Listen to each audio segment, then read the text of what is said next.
Jolly की मां चाय बेचकर परिवार का भरण पोषण करती है, लेकिन उसकी सेहत खराब हो जाती है। इस संकट के समय जॉली को उसकी देखभाल करने के लिए पूरी मेहनत करनी पड़ती है।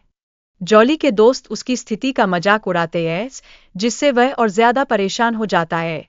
इस कठिनाई के बीच वह अपने दोस्तों के साथ अपने संघर्षों को साझा करता है।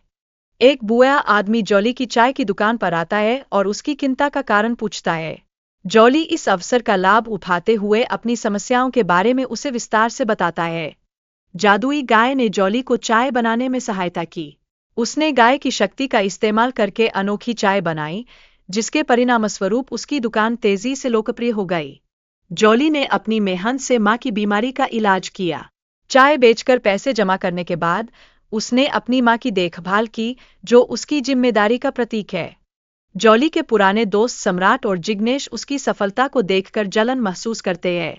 वे भी जॉली से रबड़ी चाय बनाने का राज जानने के लिए अत्यंत उत्सुकता रखते हैं। जादुई गाय की विशेषता यह है कि यह रबर की तरह दूध देती है। यह गाय कहानी में एक महत्वपूर्ण तथ्य है, जो पात्रों की योजनाओं को प्रभावित करती है। सम्राट और जिग्नेश की असफलता के बाद जॉली उन्हें काम पर रखने का प्रस्ताव देता है। यह उनके लिए एक नया मौका है, जो उनकी दोस्ती को और मजबूत करता है। साधना और मुकेश के बीच बातचीत में उम्र और सुंदरता का विवाद होता है। यह बात समाज में बाहरी रूप और उम्र की धारणा पर गहरी सोच पैदा करती है। साधना और मुकेश जब चाय पीते हैं तो उनकी उम्र कम हो जाती है, जिससे वे खुश होते हैं। लेकिन जल्द ही उन्हें यह पता चलता है कि यह चाय खतरनाक है।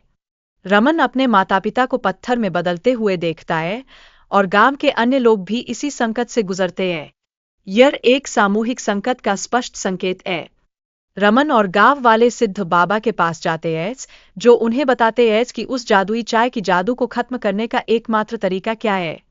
रमन ने अपनी दाढ़ी और बालों को सफेद रंग में रंगकर दक्षिण की ओर यात्रा शुरू की। यह बदलाव उसके जीवन की दिशा में एक महत्वपूर्ण मोड़ साबित होता है।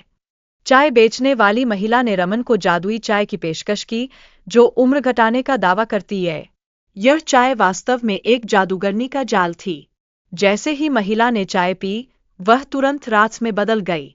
इसके परिणामस्वरूप रमन को अपने माता पिता की स्वास्थ्य स्थिति में सुधार देखने को मिला।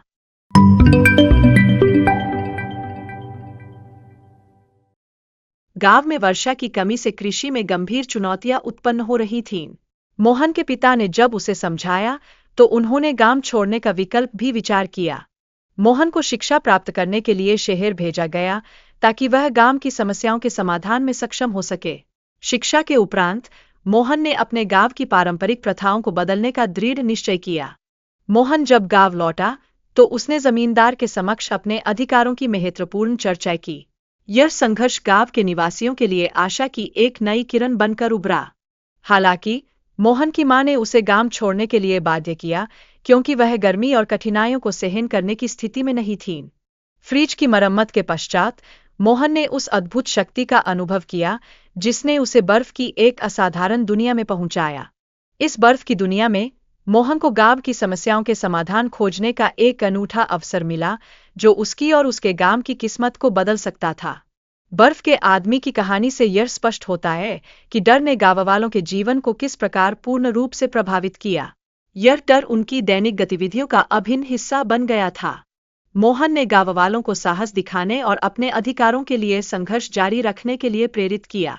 यह एक ऐसा महत्वपूर्ण मोड़ था जिसने गांव वालों में नई आशा का संचार किया। गांव वालों ने जब साहस जुटाया और अपने अधिकारों के लिए संघर्ष किया, तो अंततः वर्षा लौट आई। यह स्पष्ट करता है कि एकजुटता और साहस से बड़े संकट को भी समाप्त किया जा सकता है। रुक्मिणी को चिंता थी कि योगेश को विवाह के बाद अधिक जिम्मेदारियां उठानी होंगी और उसकी आय में वृद्धि भी होना आवश्यक है। योगेश ने अपनी पत्नी अभा के साथ मिलकर मिट्टी के बर्तन बनाने का निश्चय किया और उन्हें मेले में बेचने का निर्णय लिया। मेले में योगेश के बनाए बर्तनों की उच्च मांग थी और सभी बर्तन एक ही दिन में बिक गए, जिससे उसकी आय में महत्वपूर्ण सुधार हुआ। मिट्टी के फ्रिज ने लोगों को बिना बिजली के ताजगी से सब्जियां और फल रखने का एक अनोखा तरीका प्रदान किया। यह पारंपरिक ज्ञान और आधुनिक आवश्यकताओं का एक उत्कृष्ट संगम है। योगेश और उनके पिता ने मिलकर मिट्टी के फ्रिज बनाए और उन्हें मेले में बेचने के लिए ले गए। यह उनके लिए एक नई शुरुआत का प्रतीक था। सुरेश के घर के समक्ष मिट्टी के फ्रिज खरीदने के लिए लंबी कतारें लग गईं, जिससे उनके परिवार की आय में कई गुना वृद्धि हुई। यह इस बात को स्पष्ट करता है कि अच्छे विचार किस प्रकार जीवन को बदल सकते हैं।